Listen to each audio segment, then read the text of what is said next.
또 믿음에 대한 이야기를 여러분과 나눕니다. 그래서 믿음도 접근을 어떻게 할 것인가, 그 각도에 따라서 또 내용이 많이 달라질 수 있는데요. 지난주에는 중풍병자가 주님 앞에 나온 예수님께 나아가는 것이 믿음이다. 그 장애가 있었죠, 그죠? 육신의 장애가 있고 사람들이 가로막는 사람의 장애가 있고 지붕이 가로막혀서 물리적인 그런 장애가 있는데, 이런 것을 다 뚫고 결국은 어떻게 해야 되는 거예요? 주님 앞에 가야지요. 그랬을 때 원래 마음 먹었던 건 목표는 뭐예요? 병 고침을 원하고 갔는데 우리 주님은 뭐까지 주세요? 네 죄 사함을 받았느니라. 구원까지 하나님이 주시는 믿음은 결국 주님 앞에 나아가는 것입니다. 그런데 그러면 주님 앞에 나아간다면 주님 누구예요? 예수님을 얘기하는 겁니다. 그죠? 그러면 이제 여러분들에게 질문이 나와요. 구약에 예수님이 오시기 전에는 그러면은 어떻게 나갔을까요? 그죠? 예수님 앞에 나아가는 건데 예수님 오시기 전에 살았던 사람들, 그렇죠? 또 거기에 더 나아가서 그럼 예수님도 모르고 하나님도 모르는 이방인들은 어떻게 주님 앞에 나아갔을까요? 그런 믿음이 가능합니까? 라고 이제 물어보는 분들이 있습니다. 그런데 오늘 성경 본문 여러분이 읽었지만 이 말씀에 라합을 통해서 보면 이런 믿음이 가능하다. 예수님을 알지 못해도 이스라엘 사람이 아니고 그 가르쳐 주신 계시를 완전하게 다 알고 있지 못하더라도 우리 하나님이 원하시는 믿음을 갖고 주님 앞에 나아가서 구원받는 일이 있다라고 성경은 기록하고 있습니다. 자, 그래서 여러분이 알고 있는 것처럼 굉장히 평생 신앙생활하면서 여러 차례 들어봤던 그런 구절일 거고요. 여기에 이 등장하는 라합은 여리고 성성에 살고 있었던, 특히나 직업이 기생이었죠. 그런데 이 부정한 여인 라합에게 하나님이 믿음을 허락하셨다라고 한다면, 오늘 여러분들 중에 하나님이 원하면 믿음을 갖지 못할 만한 사람은 없겠지요. 하나님이 원하면 기생 라합에게도 믿음을 주시는데, 오늘 하나님 앞에 나와 예수님을 믿겠습니다 라고 고백하고 그 예수님을 나에게 보내주세요 라고 구하는 자에게 우리 하나님은 넉넉한 믿음을 주실 줄을 믿습니다. 오늘 이 말씀을 통해서 라합은 과연 성경 공부를 해본 적도 없을 거고 온전한 예배를 드려본 적도 없을 것인데 어떤 믿음을 갖고 신앙의 고백을 하나님 앞에 드렸을까? 오늘 본문을 통해 살펴보면서 여러분의 믿음도 라합이 가졌던 그 붉은 줄을 꼭 붙잡는 분명한 믿음이 되기를 주의 이름으로 축원합니다. 그래서 오늘 드리는 말씀 제목을 믿음의 붉은 줄, 그래서 세 가지 정도로 살펴볼 겁니다. 자, 이 믿음의 붉은 줄은 첫 번째는요, 상천하지 하나님을 고백하는 하나님 중심의 믿음입니다. 자, 여리고 성에 대한 이야기를 잠시 나누죠. 먼저 모맥을 거두는 시기에 요단강이 철철 넘쳤는데 그 요단강을 갈라버렸어요. 하나님의 뜻대로 언약궤가 들어서면서 요단강이 갈라지고, 그리고 이제 여리고 앞에까지 길갈까지 이스라엘 백성들이 옵니다. 자, 여리고 성을 함락시켜야 되는데 그 성이 엄청나게 탄탄한 성이에요. 두 겹으로 쌓여 있는. 그래서 여호수아는 2명의 정탐꾼을 보내고, 정탐꾼은 이제 기생 라합의 집에 갑니다. 아마도 그 집이 지금으로 얘기하면 여관과 같은 집이었을 거예요. 그러니까 오며 가며 사람들이 하룻밤 묵어가는 그런 집이고요. 그러니까 그런 데는 사람이 많겠어요, 적겠어요? 많겠죠. 그러니까 쉽게 그 여리고 성 안에 있는 상황들, 민심 이런 것들을 정보를 얻기가 좋은 곳이 바로 그 라합의 집이었어요. 반면에 사람들이 많이 왔다 갔다 하니까 뭐 하기도 쉬워요? 정체가 들통나기도 쉽겠지요. 문제는 여리고 성에 이 정보력이 대단했던 것 같아요. 라합의 집에 들어갔는데 들어간 날 바로 그 사건이 바로 왕에게 직통으로 올라갔고, 여리고 왕이 자기 군사들을 보내서 이 두 정탐꾼을 잡아와라 시켰습니다.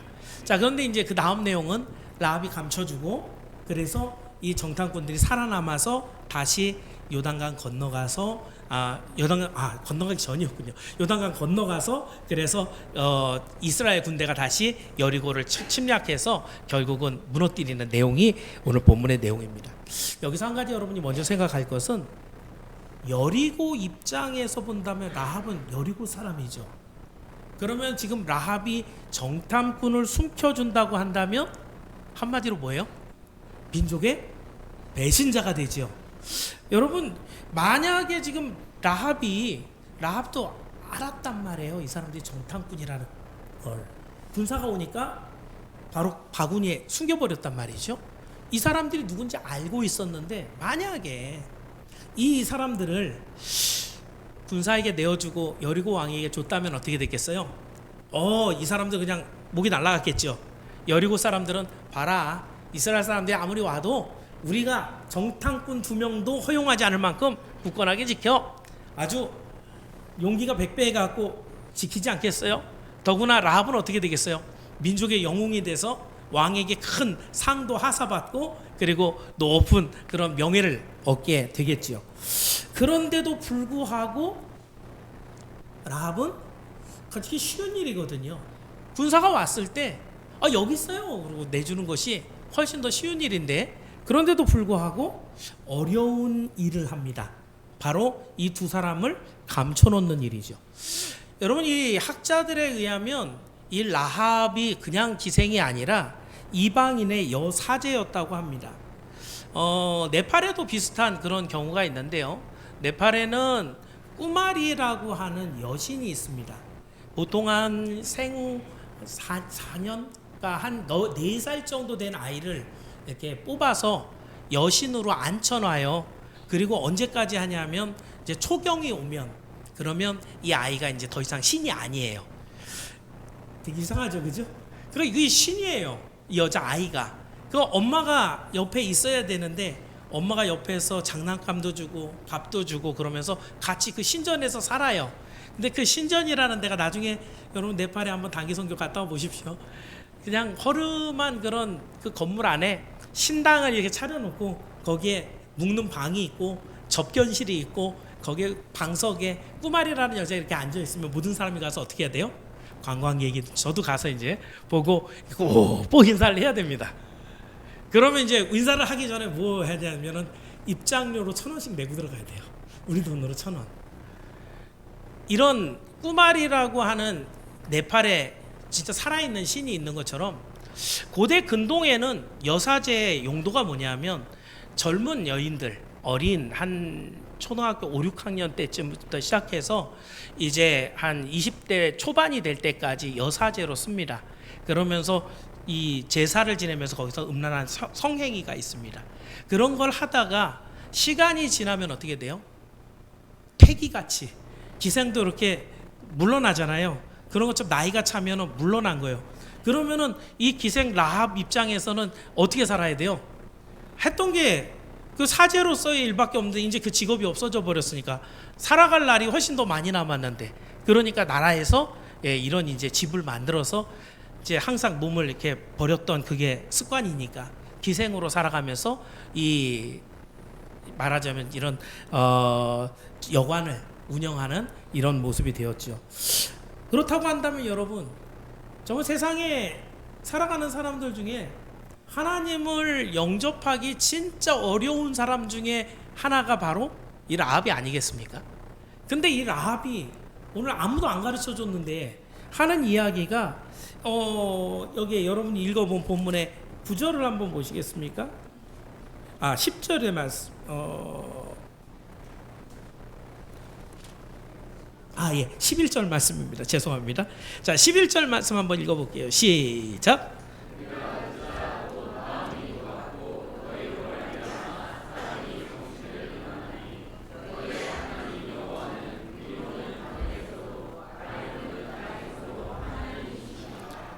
옛날 성경에서는 이 상천하지 하나님, 그걸 4글자였는데 굉장히 길게 들렸죠. 위로는 하늘에서도 아래로는 땅에서도. 무슨 말이냐면요, 위에서는 하늘에서도 하나님이 하나님, 아래에서 땅에서도 하나님은 하나님. 그럼 하나님은 하늘에서만 하나님, 땅에서만 하나님이 아니라 양단법이라는 거죠. 양 끝을 다 통틀어서 하나님이시라는 거예요. 그러니까 지금 이 라합은 이방인이면서도 이방 사제였단 말이죠. 그런데도 자기가 섬기는 그런 하나님이, 자기 신이 있었을 건데, 여호와 하나님을, 이 세상 모든 만물의 주인이신 하나님, 이걸 인정하고 있었다는 거예요. 여러분, 이런 것들을 보면은 참 우리 하나님의 은혜가 놀랍다라는, 교회를 오랫동안 나와도 신앙 고백이 없는 사람이 얼마나 많은데, 이 라합은 오며 가며 이 들은 이야기, 무엇을 가지고 이 사람은 지금 이 하나님을 인정하고 있는가? 두 가지가 나와 있어요. 하나는 그 하나님이 이 홍해 물을 가르게 하신 하나님, 홍해 물을 반으로 가를 수 있는 분은 하나님밖에 없다는 거예요. 또 그 동편에 있었던 아모리 왕 두 왕 시온과 옥을 전멸시킨 이야기, 이것을 보니까 그 하나님만이 진짜 하나님이다. 또 한 가지는 자기도 신을 섬겼었죠. 자기가 섬겼던 신하고 비교해 보니까, 여러분이 여사제라고 하면은요, 이 신이 강림하는 사람입니다. 그럼 예배 제사를 지내다 보면 신이 강림하면 이상한 소리도 막 하고 그러잖아요, 그죠? 자기는 그런 경험도 있을 거라는 말이에요. 여사제이기 때문에. 그렇다고 한다면 자기가 경험해봤던 이 여리고의 신하고 여호와 하나님하고 비교해봤더니 이 차이가 너무너무 크더라는 거죠. 이스라엘의 하나님은 진짜 하나님이시더라 라고 지금 고백하고 있습니다. 자, 그렇다고 한다면 이제 제가 여기 위로는 하늘에서도 아래는 땅에서 하나님을 제가 줄여서 예전같이 상천하지의 하나님 이렇게 표현을 할 건데, 라합이 말하고 있는 이 상천하지의 하나님은 결국 어떤 신앙의 고백을 하는 거냐 하면, 하나님이 내 모든 가치에 우월한 자리에 계십니다, 이런 얘기예요. 다시 말하면 내가 가진 모든 것 중에 우리 하나님, 그 너희의 믿는 여호와 하나님은 제일 윗자리에 계시다, 이런 뜻이에요. 다시 말하면 내게 있는 직장보다 하나님 위에, 내가 가진 모든 물질보다, 내 가정보다, 자녀보다, 심지어는 내 생명보다 위에 계시다, 이게 상천하지 하나님 뜻이에요. 여러분, 이 라합의 고백은 엄청 놀라운 일입니다. 우리가 신앙생활하면서 제가 여기에 이렇게 써놨어요. 여러분은 하나님을 상천하지 하나님으로 고백합니까?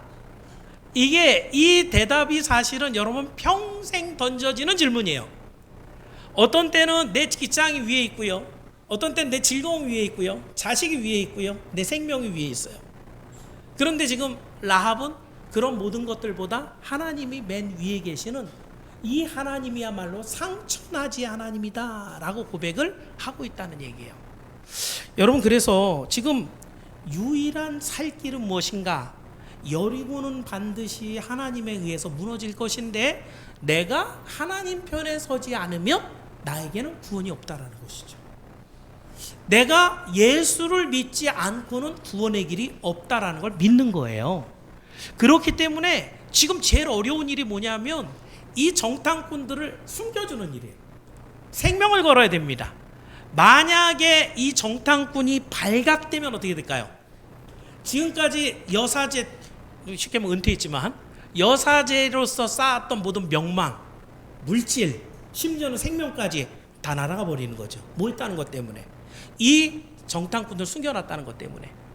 반대로 이 정탐꾼이 살아서 돌아간다고 한다면 자기는, 나는 누구 편이라는 거, 이제 하나님 편이 된다라는 거예요. 그 정탐꾼이 유일하게 자기의 구원의 소망이 되었다라는 것입니다. 중요한 것은 여러분, 이렇게 자기 삶의 가장 중요한 것 위에, 그 위에 하나님을 두는 것이 믿음인 줄을 믿길 바랍니다. 여러분, 그래서 우리는 정말 라합과 같이 하나님을 상천하지 하나님으로 섬기는가? 내 모든 삶의 가치 중에 하나님이 정말 제일 위에 계시는가? 내가 꿈꿨던 모든 계획보다, 내가 그렇게 힘들었던 모든 열매들보다, 내 건강보다, 시간보다, 물질보다 하나님이 정말 더 위에 계시는가? 날마다 물어봐야 됩니다. 그리고 여기 제가 이렇게 써놨습니다. 한번 따라해 보시겠습니까? 반드시 믿음은 세상의 가치와 충돌합니다. 다시 한번 생각해 보세요. 제가 가끔은이라고 얘기 안 하고 반드시라 그랬습니다. 반드시 믿음은 세상의 가치와 부딪힙니다. 믿음이 뭐예요? 하나님을 믿고 하나님을 최고의 가치에 놓는 거예요. 그런데 세상의 가치는 어떤 것이에요? 아까 말씀드린 건강이에요. 물질입니다. 성공입니다. 명예입니다. 이런 것들이 하나님을 항상 위에다 올려놨다고 생각을 하는데, 아니야, 이게 더 중요해 라고 하면서 이 믿음 위로 슬쩍 올려놓는 것이 있어요. 이걸 보고 우리는 난 믿음이 있는데 이게 급하니까, 믿음은 있는데 이게 지금 꼭 필요하니까 라고 변명을 하지만, 사실은 성경은 하나님이 상천하지 하나님이다.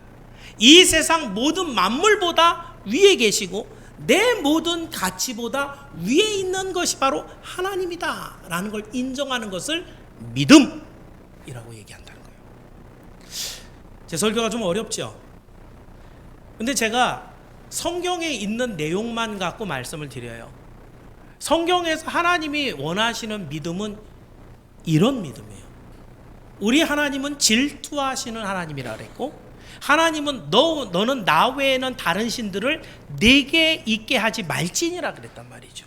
그랬을 때 오늘 이 믿음, 하나님 중심의 믿음, 하나님이 내 모든 삶의 최고 가치로 두고 살아가는 믿음을 여러분의 마음속에 분명하게 새겨두셔서 라합과 같이 하나님을 상천하지의 하나님이십니다 고백하며 주님께서 허락하신 그 구원의 길을 걸어가게 되는 여러분이 모두 되기를 예수님의 이름으로 축원합니다. 자, 이렇게 하나님은 상천하지 하나님, 하나님 중심의 믿음이 바로 이 구원의 붉은 줄이었고요. 두 번째는요, 여호와의 이름으로 맺은 맹세만 신뢰하는 성경 중심의 믿음입니다. 자, 여리고 군사들을 따돌린 라합은 이제 이 정탐꾼들을 꺼내고요, 그리고 계약을 체결합니다. 이제 내가 너희를 살렸으니까 너희도 나 살려줘야 돼 라고 하는 계약이죠. 12절을 먼저 한번 읽어보겠습니다. 본문 12절입니다. 같이 읽습니다. 시작.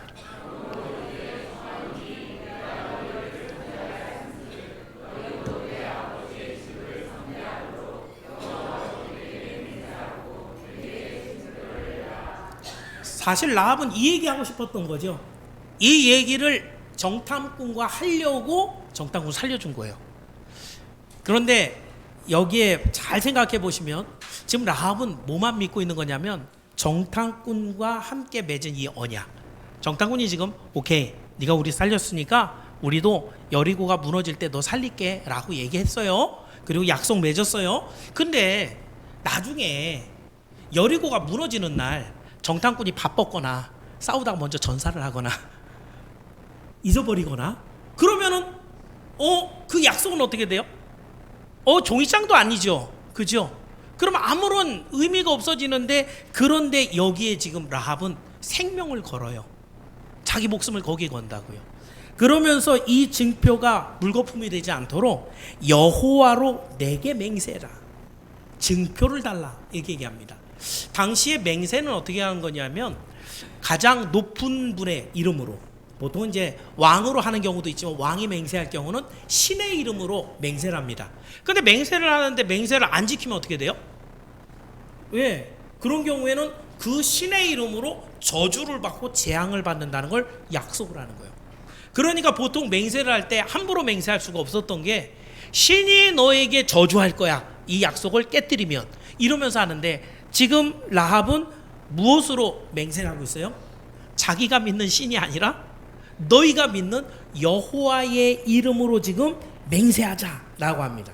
그리고 12절에 말씀하는 것처럼 증표를 달라고 하고, 정탐꾼들은 그래 네가 그러면 이렇게 해라 라고 하는데, 증표로 준 게 바로 라합의 문에 매놓게 되는, 창문에 매놓게 되는 붉은 줄이죠. 18절 말씀을 한번 읽어볼까요? 18절 읽어볼게요. 시작.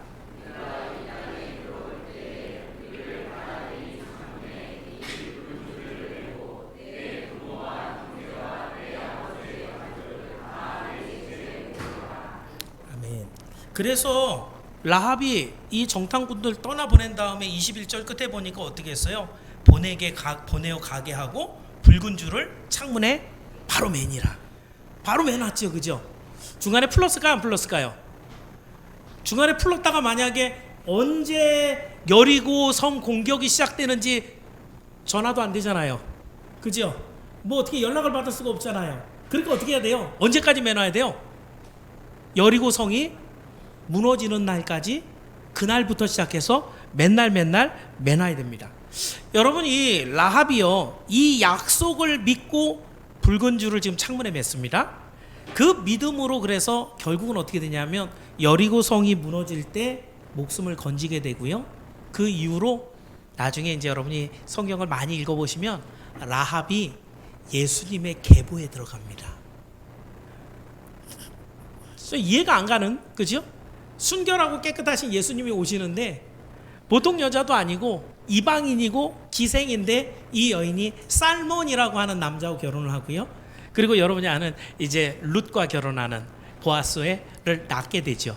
이런 계보가 만들어지는데 이스라엘 사람이 되고요. 그리고 결국 이 이스라엘 사람 안에 언약 백성이 되어서 하나님의 구원 안에 들어가고 오늘날 우리의 성경에 기록되어서 여러분이 오늘까지 라합이라는 이름을 알게 됩니다. 자, 그렇다고 한다면 여러분, 이 라합이 지금 유일하게 믿고 있는 건 뭐밖에 없어요? 이 붉은 줄 하나예요. 이 정탐꾼과 맺은 언약 한 가지예요. 이 언약이 만약에 깨지게 되면 그럼 구원은 없어지는 거예요. 그런데 여러분도 구원을 두고 하나님 앞에 맺은 언약이 있습니까? 그 언약은 십자가로 맺어진 언약이죠. 마치 이 창문에 맨 줄이, 원래는 이 정탐꾼이 도망갈 때 이제 라합의 집이 성벽에 있었거든요. 그래서 거기에 꽤 높이가 있어서 성벽에서부터 이렇게 기어 내려가야 되는데 뭐 줄이 있어야 되는데, 그래갖고 쉽게 얘기하면 커튼이 길었던 거죠. 그래서 그 줄을 매서 그 줄을 타고 내려가서 나중에 계속 묶어놓게 됐는데, 중요한 것은 왜 하필이면 빨간색이에요? 우리에게도 하나님께서 구원의 징표를 주셨어요. 그것은 바로 그리스도의 십자가입니다. 그리고 그 십자가에서 흘리신 보혈로 말미암아 누구든지 그 피를 믿는 자는 멸망치 않고 영생을 얻게 하시는 그 하나님의 언약을 우리는 받았어요. 라합은 한 번도 본 적이 없는 그 두 명의 정탐꾼을 언제 만난 적이 있겠어요? 언제 돌아올지 기약이 없는 그 정탐꾼을 혹시라도 가다가 여리고 군사한테 붙잡혀가고 목이 날아갈지도 모르는 그 군사의 그 정탐꾼의 말을 믿고 언약을 체결하고 그걸 간직하고 있었다고 한다면, 오늘 여러분이 믿고 있는 언약은 어디에 기록되어 있는 거예요?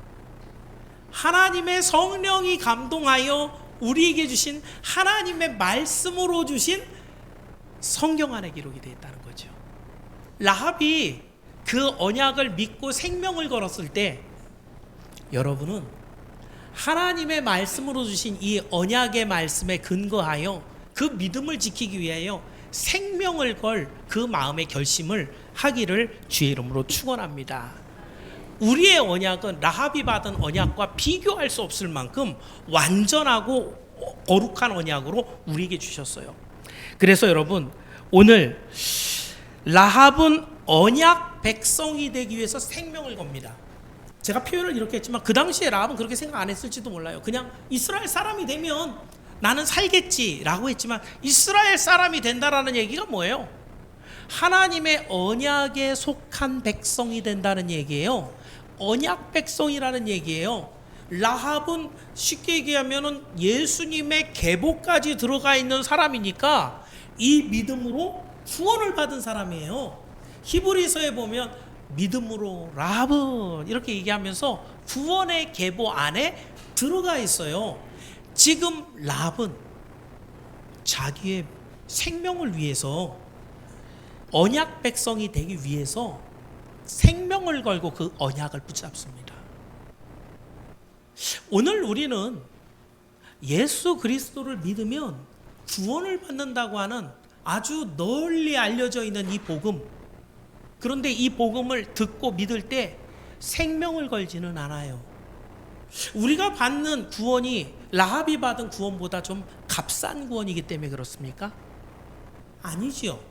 라합은 거기서 생명을 얻고, 생명을 얻은 결과 하나님이 진짜 하나님이네, 그때 믿음이 생기면서 더욱더욱 하나님 앞에 구원으로 나갔을 것이지만, 우리는 예수 믿는 믿음 한 가지 갖고 이 땅에서뿐만 아니라 영원토록 살아갈 구원을 허락받는 하나님의 언약 백성이라는 거예요. 그런데 왜 우리는 그 일에 생명을 못 겁니까? 우리의 믿음은 왜 갈대같이 이렇게 늘 흔들립니까? 하나님의 말씀이 부족한 것이 아니라 우리의 이해의 깊이가 모자르다는 얘기예요. 우리의 믿음이 연약하다는 얘기예요. 지금 라합은 언약 백성이 되는 일에 자기의 생명을 겁니다. 우리가 언약 백성이 되었다는 것은 얼마나 대단한 일인가 다시 한번 기억하면서 주님 앞에 우리도 생명을 걸고 하나님의 말씀을 믿겠습니다. 오직 성경에 기록된 그 언약을 붙잡고 우리의 생명을 걷는 믿음을 보여드리겠습니다 하는 성경 중심의 믿음을 갖는 여러분이 모두 되기를 주의 이름으로 축원합니다. 마지막으로 한 가지 더 봅니다. 라합이 가진 이 믿음은요, 붉은 줄을 맨 집을 떠나지 않는 교회 중심의 믿음이었습니다. 자, 여호와의 이름으로 맹세하는 정탐꾼들이 18절에 아까 읽어봤는데 다시 한 번만 읽어볼게요. 18절 말씀을 다시 한번 읽습니다. 시작.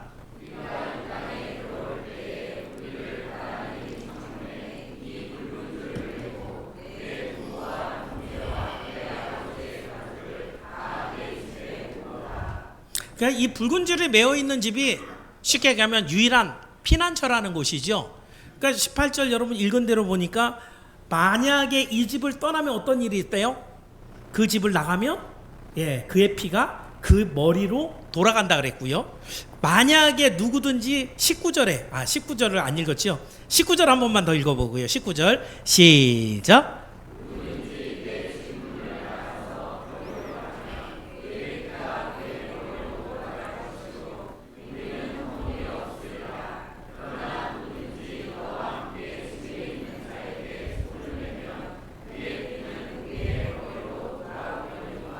그렇습니다. 읽으신 대로 누구든지 이 붉은 줄이 매 있는, 그러니까 위치적으로 보면 성벽에 있는 집 중에 하나예요. 아파트 같이 쭉 있었다고 보시면 돼요. 그 중에 창문이 있는데 그 창문에다가 붉은색 줄을 매놨어요. 그러니까 이제 뒤에 나오지만 여호수아가 공격 명령하고 여리고성 무너졌는데 제일 먼저 누가 달려가냐면 이 정탐꾼들이 그 집을 찾아서 문을 딱 지키게 됩니다. 아무도 못 건드리게.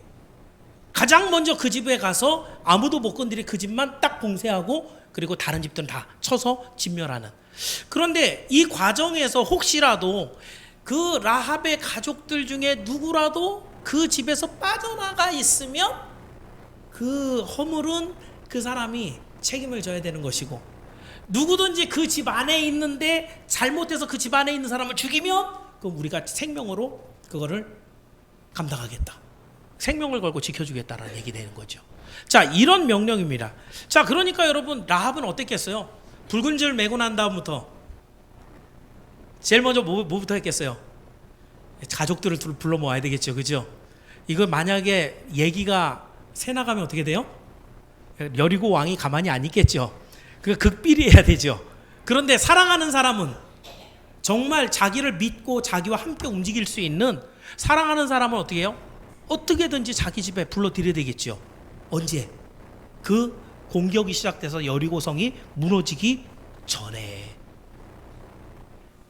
그러니까 롯의 이야기를 여러분이 알지만 롯의 사위들이 이 고모라 소돔이 불로 멸망할 거야 라고 했는데 그 이야기를 사위들은 뭐라고 여겼어요? 농담으로 여겼다고요. 농담으로 여겨서 아이 장인어른 쓸데없는 생각하지 마시고 걱정하지 마시고 집에 가서 주무십시오 보냈을 거란 말이에요. 그랬을 때 구원받은 사람은 롯과 그 아내와 두 딸밖에 없었어요. 하나님께서 도무지 그 사람들 구원할 수 없다는 거죠. 이 라합 같은 경우도 사실은 자기가 사랑하는 사람들을 전부 다 불러 모으려고 애를 썼을 거예요. 아마 부모님들 중에 야 니네 집 좁은데 거기 왜 가 있어 라고 하는 분들도 있었을지 모르고요. 그렇지만 어떤 수단과 방법을 가리지 않고 그 집 안에 들어오게 한 사람들은 어떻게 됐겠어요? 하나도 안 죽고 라합과 함께 살아남았다는 것이죠. 라합은 이 집 창문에 붉은 줄을 매고 그 집에 머물러 있어야 됐습니다. 만일 그 집을 떠나가면 이스라엘의 칼날에 목숨을 잃어야 합니다. 자, 그렇다고 한다면 여러분, 이 라합이 붉은 줄을 메어놓은 이 집을 오늘날 하나님은 무엇이라고 말할까? 이 교회입니다. 왜냐하면 교회는 그 머리가 예수님이에요. 예수님의 피가 흐르고 있는 교회는 예수님의 몸입니다. 예수님은 이제 내가 이 반석 위에 내 교회를 세우리니 라고 하면서 이 교회를 믿음의 반석으로 이렇게 주셨어요. 그래서 이 교회 안에서는 늘 하나님의 복음이 선포가 돼야 돼요. 예수 구원이 이야기가 돼야 돼요. 그 구원받는 자들을 하나라도 더 하나님 안에 불러 모아야 돼요. 그러니까 교회에서 딴소리 하면 안 돼요. 교회에서 세상에서 하는 돈 얘기, 부동산 얘기, 정치 얘기, 코미디 얘기 이런 얘기를 하는 데가 아니에요. 여기서는 예수 그리스도의 복음을 이야기하는 곳이에요. 이 안에 들어온 사람들을 한 사람도 하나님께서 내어주지 않고 당신의 구원 가운데로 인도하실 그런 약속이 있기 때문입니다. 그렇다고 한다면 여러분, 오늘날에도 참 교회 모이는 것을 등한히 하는 이런 분들, 뭐 예배 일주일에 한 번만 드리면 되지 뭐 라고 하는 분이라든가, 심지어는 코로나 통과하면서 많은 분들이 동영상으로 인터넷 예배를 드리고 말아버리는 교회 아닙니다. 예배는 어떻게 마음 먹었고 양복 다 차려입고 정결하게 앉아서 TV에 딱 켜놓고 그리고 동영상으로 예배를 어떻게 드린다라는 것은 모르겠는데 그곳이 교회는 아닙니다. 왜냐하면 하나님께서 말세가 될수록 모이기에 패하는 자들의 어떤 자들의 습관과 같이 하지 말고 마지막 때가 되면 어떻게 된다고요? 교회를 떠난다고요.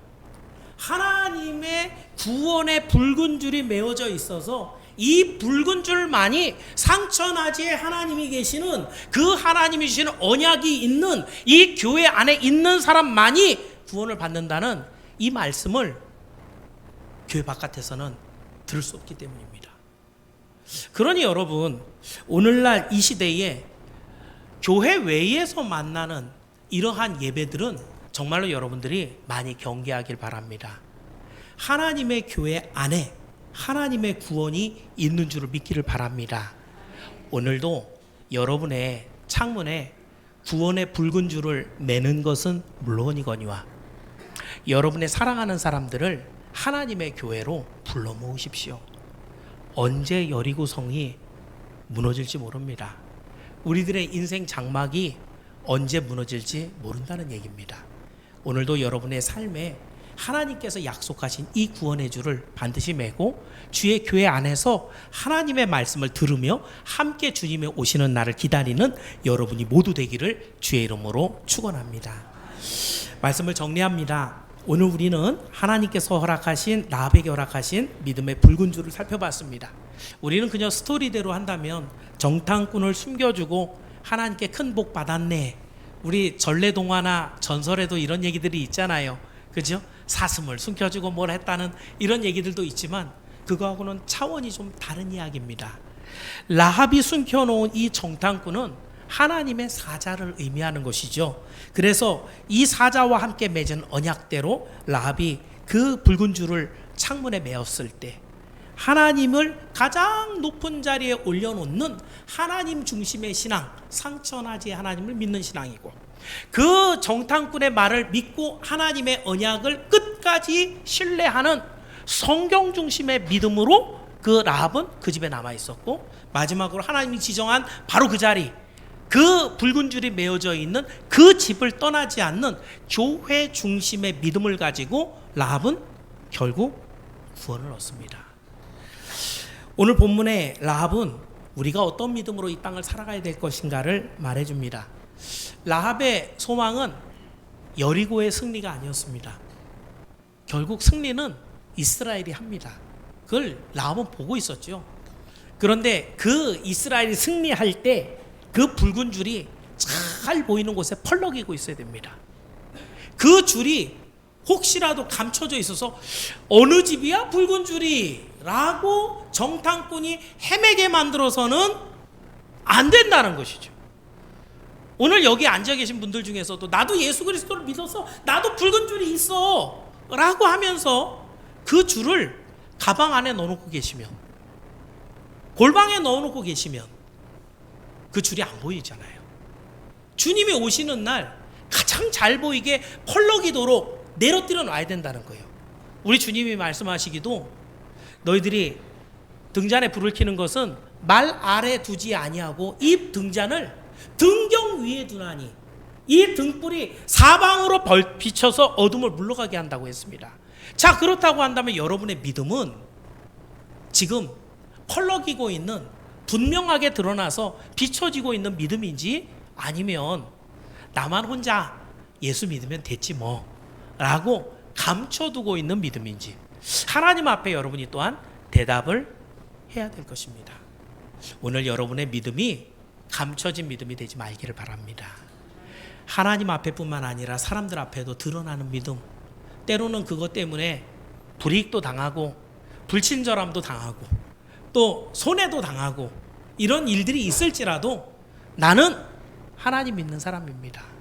나는 예수 그리스도와 함께 영생을 누릴 사람입니다. 라는 그 신앙의 고백을 항상 드러내어서 우리 하나님이 가장 먼저 여러분을 찾아가셔서 이 집은 나의 택한 백성의 구원받을 사람의 집이다 라고 보호하시고 그 영원한 나라에 여러분을 품고 들어가게 되는 큰 복을 누리는 여러분이 모두 되기를 주의 이름으로 축원합니다.